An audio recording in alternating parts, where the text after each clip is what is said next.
demás. A ver, esperando a Eduardo. Eduardo, ¿se está viendo? No hay nadie mirando, así que le cuesta. A algunas personas le cuesta. Por ahí no se manejan muy bien con el internet. Ahí está. Bueno, ahora anda abajo ahí, que te dije, viste ahí está, genial. Bueno, ahí te acepto.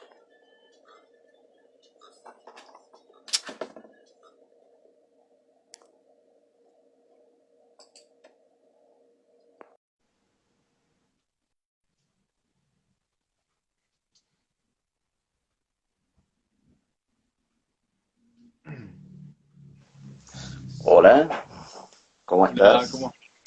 cómo estás? Bien, ¿Todo bien? un poco la Vale. conexión, pero bueno, finalmente lo logramos. Sí, ¿Cómo sí, no, lo estás? que pasa por ahí contito que, bueno, a algunos les cuesta, viste, el hecho de, y yo, a mí también a veces me cuesta cuando me dicen algo de las redes o transmitir en vivo, entiendo que por ahí es difícil. Pero por suerte, bueno, pudiste, estás acá, así que re Fue bien, re un contento. inicio accidentado desde lo técnico, pero finalmente logrado. Es que nada, el avance de la tecnología y un poco también toda esta cuestión a la que la pandemia nos ha obligado, nos obliga también a tener que estar metidos a la altura de lo que las redes exigen. Y cuando uno pertenece a Claro. otra generación, una generación que no nació en esas redes, esa conexión a veces se hace un poquito más complicada. Pero bueno, lo logramos. Ante todo, te agradezco que me hayas invitado, que me hayas convocado a conversar en tu programa. Es un honor para mí, es una Bueno, alegría gracias. poder compartir lo que vos quieras saber de mi vida o de mi profesión. Y nada, estoy a tu disposición. Bueno, también te agradezco porque te prendiste a esto, te uniste y, bueno, le pusiste buena onda y decir sí, voy a participar, así que te agradezco que estés acá. Sí, sí, de hecho, ¿Cómo? no podía decirte que no porque, digamos, te acercaste con toda la inquietud, te interiorizaste sobre cosas que hice, me preguntaste cosas, y me parece bueno compartir la experiencia con los jóvenes, tratar de brindarle a los demás lo que la vida le entregó a uno y contar un poco este caminito que hizo uno como para realizar las cosas que realizó. Así que el agradecido soy yo, de corazón. Bueno, me alegro que estés contento.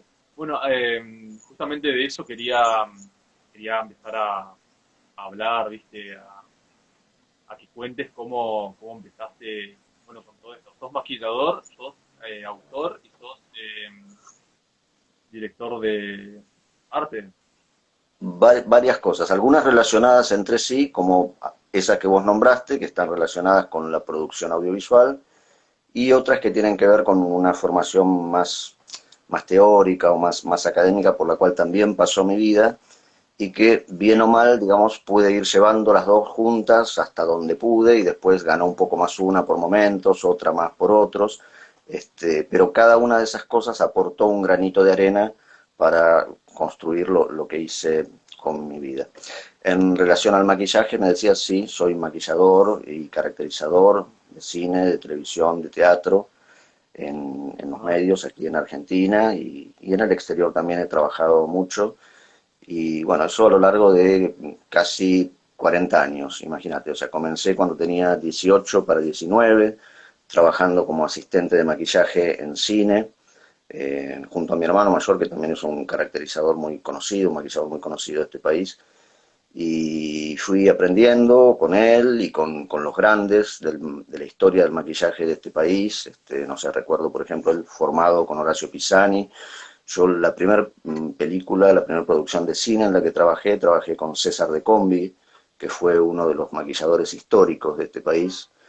Hubo muchos, no sé, Vicente Notari, eh, Horacio Pisani, este que te estoy nombrando, que fue quien en la década del 60 comenzó el maquillaje profesional en la Argentina, en los ciclos de Narciso Ibáñez Menta, cuando todavía no había ni siquiera televisión en color, o sea, las cosas no se grababan, se hacía todo en vivo, como estamos haciendo nosotros ahora, y con muy pocos recursos técnicos, o sea, no había un desarrollo de la industria cosmética profesional lo suficientemente consolidado, y mucho menos en Argentina, que estábamos en la periferia de los lugares de producción audiovisual, y entonces muchas veces Y había que hacer cosas artesanalmente, o sea, había que inventar, había que poner toda la creatividad buscando materiales, buscando técnicas, para dar un resultado que sea eh, coherente y eficiente, o sea, que se corresponda con lo que uno quería crear desde el imaginario del director o desde lo que había soñado o escrito el autor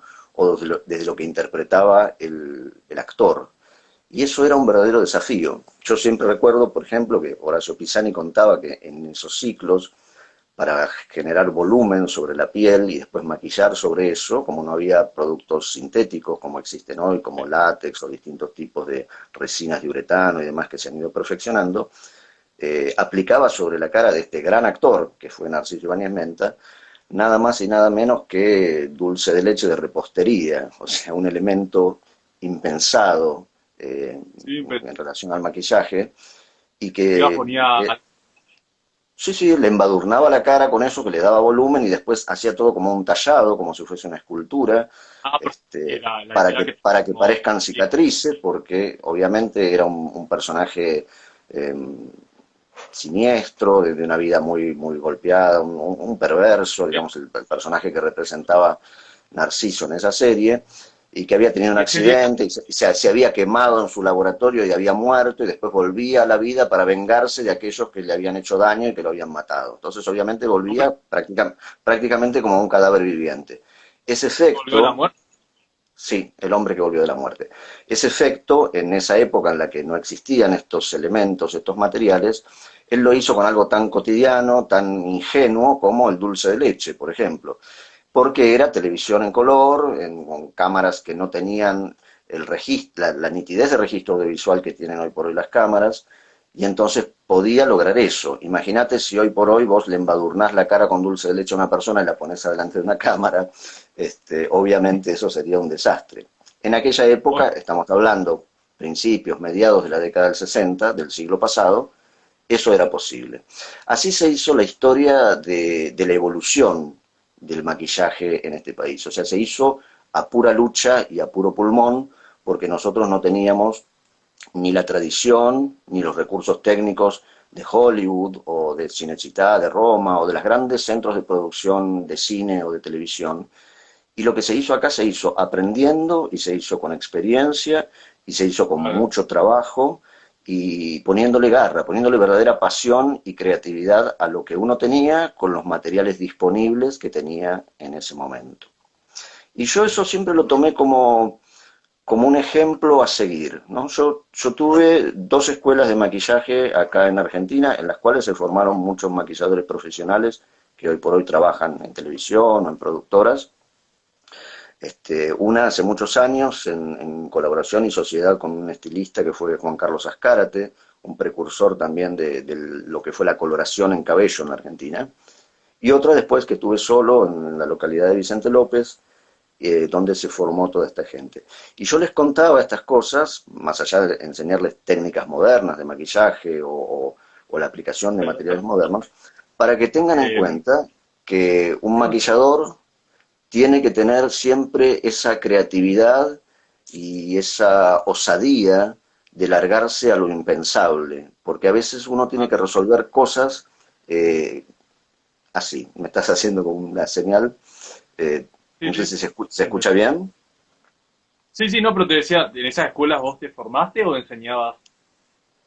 No, estas escuelas en las que te estaba contando, yo ya era un maquillador profesional, ya tenía más de casi 20 años de trabajo en televisión y en cine, y ahí se formaron muchos maquilladores y maquilladoras, muchos incluso trabajaron como asistentes míos en distintas producciones de televisión, y te decía que en esos cursos de capacitación, además de enseñar las técnicas modernas de maquillaje, con maquillajes modernos y profesionales, hacía hincapié en este ejemplo que a mí me quedó grabado de la época de Narciso Ibáñez Menta y de Horacio Pisani, que hay que ser lo suficientemente creativo y valiente para alargarse a hacer y usar todo lo posible para lograr el resultado posible.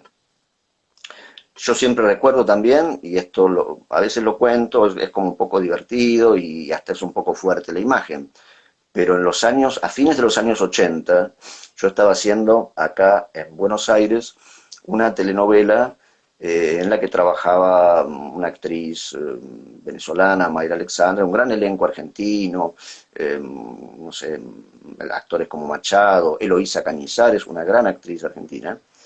Y en esa época no había un tratamiento tan abierto como hay hoy por hoy de temas como la sexualidad explícita y los elementos o los implementos que a veces participan en esas acciones.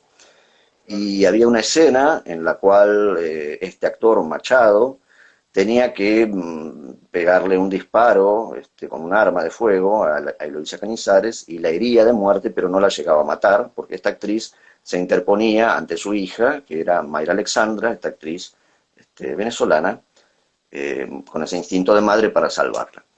Y hubo que hacer todo el efecto especial de ese disparo, y en esa época se resolvían las cosas también en 5 minutos, o sea, no había un planeamiento de producción como para tener en cuenta efectos especiales, que tampoco los había muchos en ese momento, había solamente 2 personas en Argentina que los hacían.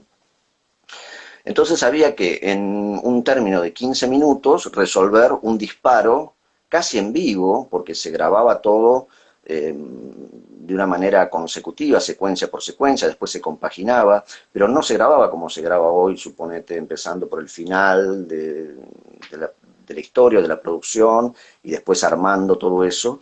Entonces era como más prolijo, se trabajaba muchas horas, pero se tenía al final del día un programa terminado de principio a fin, incluso a veces hasta con los exteriores incluidos. Entonces, en esa producción, bueno, Eloísa Cañizares se interpone para que el disparo que salía del arma de Machado no le pegue a Mayra Alexandra, y le pegaba a ella. Y yo tenía que estar a cargo del efecto del estallido de sangre, de la bala, de la herida, de todas esas cosas que se hacían habitualmente, como se hacen con materiales de efectos especiales, las heridas en maquillaje. Pero no así el estallido de la sangre para el disparo. Entonces, recordando esta inventiva, esta rapidez, esta cosa de resolver rápidamente y esta osadía también de ese maestro Horacio Pisani usando dulce de leche, a mí se me ocurrió la mala idea de decirle al asistente de producción, una chica que se llamaba Maya, no la voy a olvidar nunca porque pasó la vergüenza de su vida, decirle: mira, Maya, necesitamos resolver esto inmediatamente, así que anda a la farmacia de la esquina. Nosotros estábamos grabando en los estudios de lo que fue Argentina Sonotex en la década del 40, que después fue Teleinde, que después fue Sonotex, la productora de Raúl Lecona, y que hoy por hoy es la sede de Telefe, Canal 11. Le dije: mira, anda corriendo a la farmacia de la esquina y cómprame preservativos y tráemelos, que los vamos a llenar de sangre y vamos a hacer un efecto en el cual estalle la sangre, entonces va para eso. Y esta chica, imagínate, década del 80, donde no se podía ni nombrar esa palabra, una chica joven, con toda su vergüenza, bueno, la mandó el productor, andaba, y vino toda colorada, sonrojada. Dijo: bueno, vamos a armar unas especies de bolsas con sangre, se las ponemos a Eloísa. Cortamos los preservativos, los llenamos de sangre, los envolvimos, hicimos estas cápsulas y se los pusimos en distintos lugares del cuerpo, particularmente, o sea, dentro de la ropa interior, dentro del corpiño, porque le pegaba en el pecho el balazo.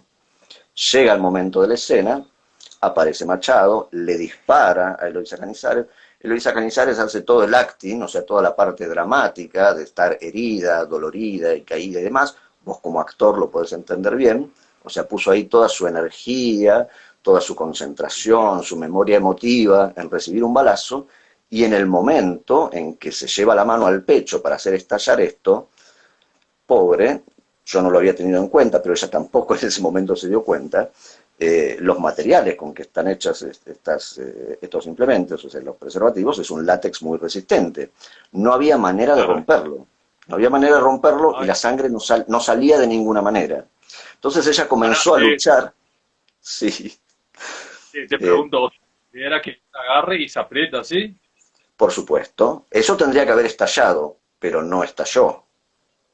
Entonces, lo que era una escena dramática se convirtió inmediatamente en algo bizarro y extremadamente cómico, de manera Ah, tal que todo me el imagino. piso, o sea, todo el elenco de 30 personas que estaba allí, más los técnicos, más el director en el control gritando, no te puedo repetir las cosas que gritaba, y Sí, yo me que imagino. inmediatamente estallé también en esa misma risa. O sea, eran cosas realmente insólitas, pero que pasaban en ese momento, que pasaron de hecho. Obviamente hubo que repetir la escena, después lo hicimos con un plástico mucho más finito, y estalló, quedó perfectamente bien. Mm, Pero estas cosas, hoy por hoy en la televisión argentina se resuelven fácilmente con un efectista, con mecánica, con robótica. En Estados Unidos ni te claro. cuento, o sea, te lo hacen en 5 minutos. Pero en ese momento, digamos, hubo que crear esa posibilidad para salvar un escollo de producción de algo que tenía que terminar de grabarse en el día. No podía terminar un día sin que el capítulo no esté hecho. Entonces hubo ¿Y que lograron acudir después a eso. terminar? Lo logramos, quedó muy bien, nos reímos mucho todos. Eloísa Cañizares, pobre, una actriz tan talentosa, tan grande, no merecía pasar tal mal momento luchando con un preservativo lleno de sangre artificial, pero bueno, eso fue lo que sucedió. ¿Y la Pasaban sangre incluso con qué? estas cosas. La sangre que era. Bueno, la sangre en maquillaje profesional se hace de distintas maneras según la textura que tenga que hacer. Vos te referís a qué sustancia compone la sangre Sí. artificial. Por lo general es glucosa con distinto grado de espesamiento para simular ser sangre en distintos momentos de coagulación. O sea, la sangre humana coagula según el tiempo que pasa, de distintas formas, y entonces, según la necesidad, no es lo mismo una herida fresca, o sea, alguien hay que pegarle una puñalada, si vos te encontrás un muerto todo cortado y ya hace, no sé, 6 horas o 48 horas o un día que está ahí, o sea, la sangre va a tener que estar más o menos coagulada, por lo tanto va a tener que tener mayor o menor cantidad de sustancia que la vaya secando. Pero en términos generales, la sangre artificial en maquillaje es glucosa con colorantes rojos para dar toda la parte, digamos, hemática de la sangre, o sea, los glóbulos rojos, y tiene también algunas otras sustancias que le cambian un poco, algunos colores, digo, que le cambian un poquito la tonalidad según el tipo de sangre que se necesite. Por lo Ah, mira general, vos. digamos, hoy por hoy ya se compra hecha, hay empresas que venden maquillaje profesional que la tienen muy buena, pero muchos maquilladores la hacen ellos mismos y la guardan o la reservan. Yo soy de la idea, y se lo digo siempre a los chicos y chicas que aprenden maquillaje, de que aprendan a hacer sangre artificial, que practiquen la fabricación de ese elemento y que la tengan siempre disponible en sus maletas de maquillaje, porque no saben cuándo la van a tener que necesitar, y a veces tampoco saben si cuando la vayan a tener que comprar y vayan a los 1 o 2 negocios en Buenos Aires que la venden, la van a encontrar. Entonces, digamos, siempre es bueno que la tengan. Y bueno, ¿y cómo se llamaba la serie esa? Telenovela. La telenovela tenía el nombre de la protagonista, que se llamaba Valeria, esta actriz Mayra Ajá. Alexandra. Era una telenovela que se pasó acá en Argentina, y que fue también a varios países de Latinoamérica. Era una época donde este género, la telenovela, se exportaba, que lamentablemente se perdió, digamos, ese mercado tan importante que tenía la Argentina. Yo que Ujú. atravesé, digamos, los años 80, los años 90, toda la década del 2000, haciendo telenovelas casi todas las que se hicieron en Argentina, o sea, eh, desde ya, por supuesto, todas las de Andrea del Boca, desde Celeste en adelante, eh, telenovelas con Grecia Colmenares, bueno, estas con muchos actores centroamericanos, como esta que te acaba de nombrar. De hecho, comencé en televisión haciendo, que fue mi primer trabajo, digamos, en ficción y en telenovela. O sea, yo venía del cine y me incorporé al mundo de la televisión a mediados de la década del 80 y comencé haciendo una telenovela que se llamaba Amor Prohibido, donde me tocaba maquillar nada más y nada menos que a la inmensa actriz argentina Libertad Lamarque, que hacía de madre de otra gran actriz mexicana que era Verónica Castro, la madre de Cristian Ah, Castro. Entonces, el elenco era ese. O sea, yo comencé siendo un jovencito de 19 años con un pincel en la mano y con conocimientos certeros de maquillaje, porque los había adquirido en cine con todas estas experiencias anteriores que te cuento, pero maquillando estos monstruos de la escena argentina e internacional, lo cual era una inmensa responsabilidad, pero también un gran honor, ¿no? O sea, poder llevar a cabo ese trabajo y hacerlo de una manera correcta y precisa para lo que se necesitaba en ese momento y en ese imaginario de ficción. Qué bueno. Y esta novela de Libertad Lamarque estaba entonces, o sea, se terminó Esa todo como con novela la... circuló por toda América, calculo yo que alguien debe tener registro, o en internet se debe encontrar mucho de eso, pero la mayoría de las cosas que se hicieron aquí en Argentina, que se grabaron aquí en Argentina, y en las cuales yo participé, bueno, al principio como maquillador del staff, o sea, como uno de los maquilladores que integraba ese equipo, y después en la medida en que fui, digamos, cobrando eh, trascendencia, digamos, en mi trabajo, por reconocimiento de mis acciones, teniendo a cargo la jefatura de maquillaje. O sea, ya desde principios de la década del 90 yo era jefe de maquillaje de todas las producciones en las cuales trabajaba y a las cuales integré a mis equipos de trabajo, a estos alumnos que se formaron en mi escuela y en otros lugares también. De esas cosas sí existen registro, o sea, de todas las telenovelas, por ejemplo, de Andrea del Boca, que se hicieron acá de Celeste en adelante, eh, que se han pasado, bueno, la mayoría en Telefe, pero muchas también en Canal 13, y que se han exportado a todo el mundo, se han visto en todo el mundo, esas cosas sí están, incluso se pueden ver hoy por hoy en YouTube, si uno las busca y las baja, están allí todos los materiales. Esa fue una experiencia también muy importante, a la cual yo estoy infinitamente agradecido desde ya a Andrea del Boca, a toda Luego. su familia y a su equipo, y a la vida, porque eran proyectos desafiantes, no eran simples historias románticas de televisión para que las vea una señora a la tarde en su casa. O sea, trataban temas que eran movilizadores. Te pongo un ejemplo. Esa producción Celeste y la que vino después de esa, que fue Celeste, siempre Celeste, trataban nada más y nada menos, hace 30 y pico de años atrás, casi 40, el tema del SIDA, o sea, la problemática de la pandemia del SIDA. Ese era el eje central de la historia que acompañaba la historia de amor de los dos protagonistas, que eran Andrea del Boca y Gustavo Bermúdez. Para poder realizar, digamos, con maquillaje todos los efectos de esta enfermedad devastadora, yo tuve que informarme, tuve que estudiar con infectólogos del Hospital Muñiz. Recuerdo siempre al maravilloso y gran profesional y gran ser humano, doctor Alonso, que era y fue y sigue siendo, aunque ya está jubilado, el titular de la cátedra de infectología de la Universidad de Buenos Aires, que me enseñó y me mostró todas y cada una de las distintas enfermedades asociadas al SIDA que producen, suponte, qué sé yo, no sé, sarcomas de Kaposi, verrugas planas, o sea, todas cosas que en ese momento, que tampoco existía un desarrollo de la farmacología como existe hoy en día para poder evitar o frenar un Y poco el aparte, avance de esa enfermedad, sí, recién había salido, ¿no? sí. Te decía, o sea, yo tuve que estudiar, además de maquillaje, un poco de medicina, un poco bastante de medicina, para poder copiar esas lesiones con maquillaje en los actores. Y en esa Claro. historia había varios actores que desarrollaban esa enfermedad y que se morían.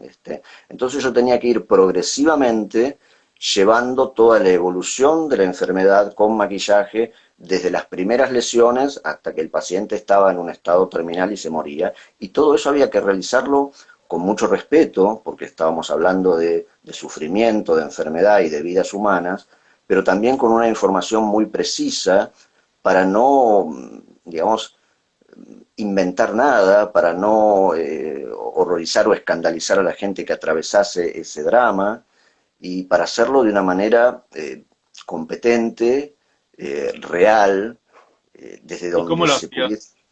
¿Cómo lo hacía? Bueno, hay distintos maquillajes de textura viscosa que podían producir todo ese tipo de eritemaciones, todo ese tipo de dermatitis, bueno, todas las cosas, verrugas con materiales plásticos, sintéticos, hasta llegar, digamos, a ese desarrollo específico del cáncer de piel, que era el sarcoma de Kaposi, que son unas manchas moradas muy específicas que desarrollaban en aquel entonces los pacientes de SIDA y que gracias a Dios hoy no lo hacen por el desarrollo de los antirretrovirales y, bueno, y el avance de la medicina, pero que en ese momento era lo que uno veía, ¿no? O sea, lo que uno aprendía en la casuística, en lo que le estaba pasando a la gente enferma de verdad, y que tuve que estudiar para después reproducirlo con maquillaje. Eso quedó, marcó un impacto tan grande, y la historia fue tan buena y fue un éxito a nivel mundial tan bueno, que esa telenovela obtuvo el Martín Fierro y varios de los actores que trabajaron en ella también por esta interpretación de poder personalizar esa muerte tan dolorosa que traía acarreada Celeste, esta enfermedad. Celeste. Ese fue un gran desafío. Recuerdo también, mira, ahora que estábamos hablando de caracterizaciones y demás, muchos años antes, sí, ahí ya no te escucho, se ve que hay algún problema de audio. Celeste se llamaba Celeste la novela. La novela se llamaba Celeste, la ¿Y cuándo? protagonizó Andrea del Boca y Gustavo Bermúdez, la dirigió ese inmenso director argentino, para mí, digamos, uno de los más grandes, si no el más grande, que fue Nicolás del Boca, el padre de Andrea del Boca, y la escribió un gran autor que es Enrique Torres. Te voy a preguntar, ¿y cuánto tiempo te llevaba, por ejemplo, maquillaje? Bueno, ¿cuánto tiempo llevaba hacer esas caracterizaciones? Llevaba mucho tiempo, a veces horas. Una caracterización complicada, que tenga que ver también con cuestiones de implante, o sea, de cabello, donde haya posticería, donde tenga que trabajar también un equipo con peinadores, o con gente que haga efectos de época, o sea, son cosas que llevan muchas horas, o sea, son maquillajes que a veces el actor tenía que instalarse como si fuese, no sé, a una sesión de un médico o hacerse un tratamiento, lo que fuere, horas en una camilla, acostado, confortable, porque tenía que estar mucho tiempo, y nosotros trabajando sobre su cuerpo para producir ese efecto visual. Esas son Claro. cosas que, bueno, Bien. obviamente después cuando vos ves el producto terminado, la gente no se imagina la cantidad de horas que lleva previas realizar eso. Cuerpo, Te decía, bueno, que en relación a esas... sí. todo el cuerpo o en ciertas partes nomás. Bueno, en las partes que veía la cámara, obviamente. O Ah, sea, uno trata de que sea lo más completo posible, pero siempre eh, teniendo en cuenta una economía de recursos para que los primeros planos o los planos visibles hagan foco en eso y uno no tenga que estar trabajando en lugares que después no se ven. claro, entiendo. Anteriormente a esta producción en cine, me tocó hacer una película con una gran directora argentina que fue María Luisa Bember, una, Ujú. A ver, una directora realmente pionera sí, me por su suena. garra, por su... ¿Te suena María Luisa Bember? Bueno, la directora que dirigió Hola, películas como Camila, no te como... escucho. ¿Me escuchás? Sí, yo te escucho, yo te escucho. Como Hola, Miss Mary, se cortó. se fue el sonido. A ver si vuelve. Vamos a ver. ¿Ahí me escuchás? ¿Me No, no te escuchás? escucho. No me escuchás. Bueno, vamos a ver. A ver, a ver. Ay, Dios. Yo te escucho No, bien. no escucho. No me escuchás. A ver, a ver. Bueno, Vamos. voy a cortar y empezamos de vuelta. Dale, Voy a perfecto. cortar y empezamos de vuelta. Bien, bien.